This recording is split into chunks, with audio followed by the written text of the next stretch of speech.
As of 2014, over 160 countries had hosted a TEDx event.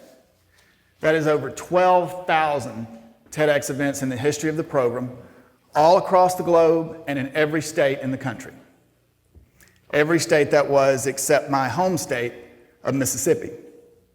So a ragtag group of serial civic volunteers got together and obtained our first license for a TEDx event in Mississippi, and it was going to be held in our capital city of Jackson, TEDx Jackson.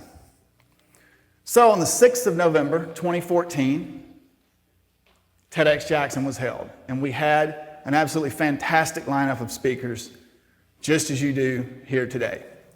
Probably our biggest coup was that we were able to secure the very first full-length live TEDx talk by a Muppet, and not just any Muppet, the Muppet. And in addition to that, we were actually able to talk the incomparable Sir Ken Robinson into cutting a video intro for Kermit. It was Sir Ken introducing Sir Kermit. Let me say that it's not as difficult to work with a peer of the realm as it is to work with a Muppet.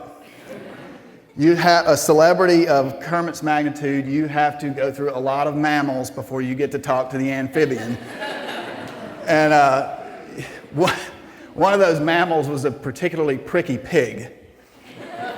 But once we made it through Kermit's people and talked to him, he was all on board and gave an absolutely rousing TEDx talk. Now, I say all this not to talk about a case study in putting on a TEDx event, but rather I want to talk about the realization that for, I think, myself and those involved came from staging that very first TEDx event. As we were planning, as the committee was planning our event, and particularly as we were soliciting sponsors, one of the economic development groups that we were working with asked this question. And let me say that everyone that was on our planning committee was definitely a TED head, so this question really did nothing but piss us off. And our answer was, I don't even think we said words, I just think it was indignant scoffs. But, you know, I've come to realize in retrospect that that's a fair question. That is certainly a fair question, and it is one that, quite frankly, at the time, we didn't have an answer to. But that's where this realization that I came to started. This is a quote from one of our organizers in a conversation that I had with her a few weeks after our event.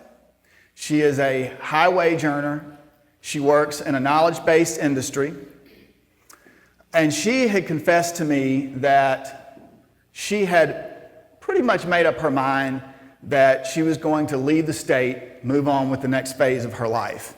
But it was her involvement with our TEDx event and the energy and vibrancy that surrounded that actually convinced her to stay. We preserved her intellectual capital for our community. This is another quote from an attendee, and let me say it's not exactly a quote, it's a bit edited to keep this G-rated, so you can probably figure out what was edited. But it's very indicative of the attitudes that really preceded our event. People were talking about it on social media even after the event was over. It was picked up by some larger entities and amplified.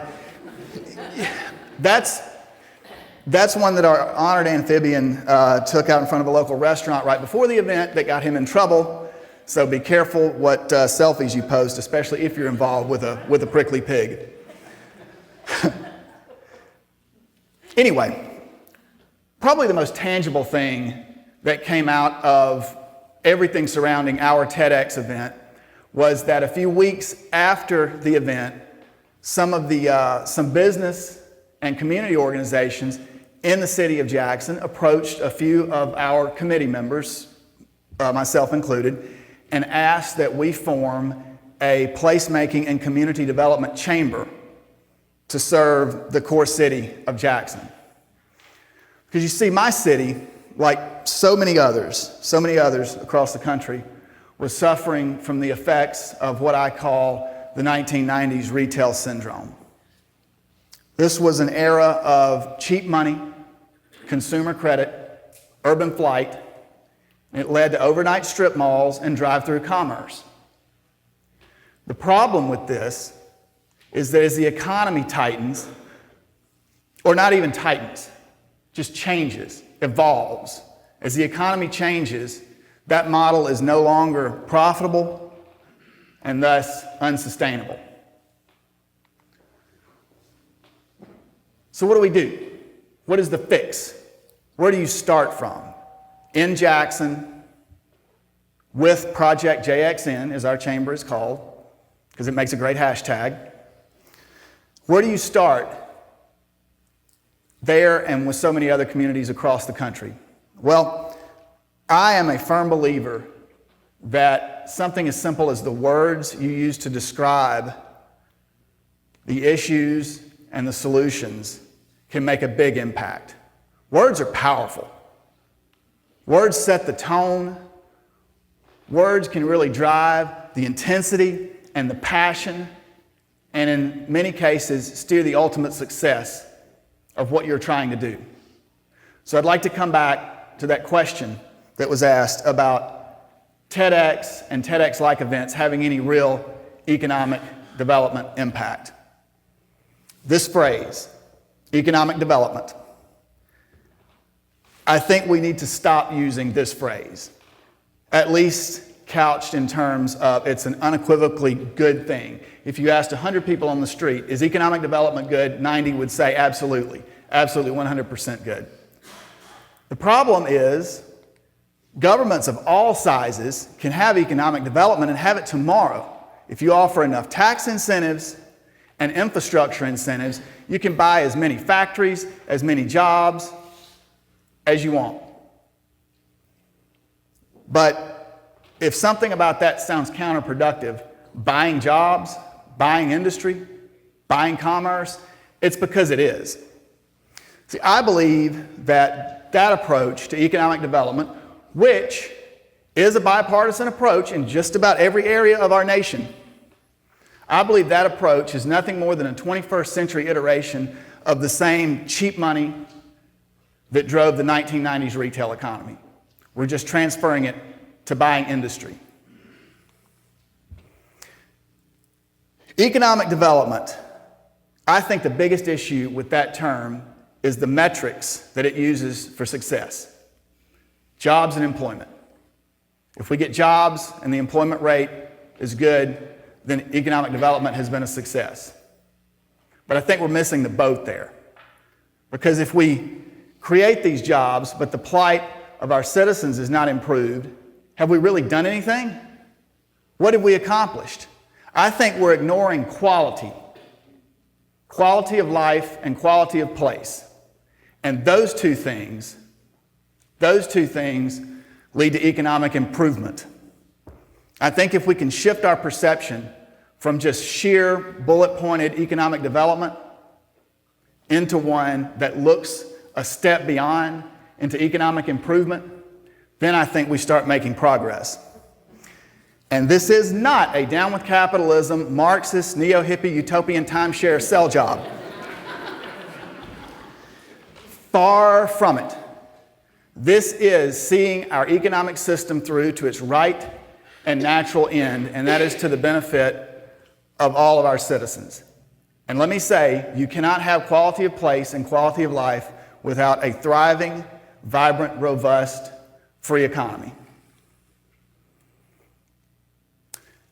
Something else that I think when we talk about changing the way that we think about things, the words that we use, is the issue, and a related issue, of revitalization. We all know this is a very hot topic. It has been for the past 20, 25 years. Lots of money has been poured and resources poured into revitalization projects in cities across the country, and there have been some absolutely great success stories, some great case studies. But again, is revitalization what every community needs? What about those communities out there that are the victims of the 1990s retail syndrome. Those communities that exist in areas of ghost town strip malls and soulless faux neighborhoods that don't have the history and the culture to ground them in a revitalization effort. I believe these communities need vitalization. And this is somewhat of a controversial topic among creative placemakers. They have said that central planning for community vitalization efforts is an exploded system. It can't work. It's got to be organic. It's got to come from the grassroots, or it's not going to work. What about in those soulless communities that don't have that history? The people have an identity, but if the communities don't have the history or the culture that grounds them, I believe that you've got to engage in some planning to prime the pump. You see, I think it's important to remember that through these ideas of community vitalization and economic improvement, what we're really doing is setting the stage for success in the 21st century. Our 20th century economy was driven on volume and commodity. These are areas that we can no longer compete in, and we should not want to. The 21st century economy is going to rely on value and culture. And those communities that create value and culture through economic improvement efforts that focus on quality of life and quality of place, those communities will be the ones that win and that thrive in the 21st century economy. Those are the lessons that I took away from our TEDx event and lessons that I hope you take away from yours today. Thank you.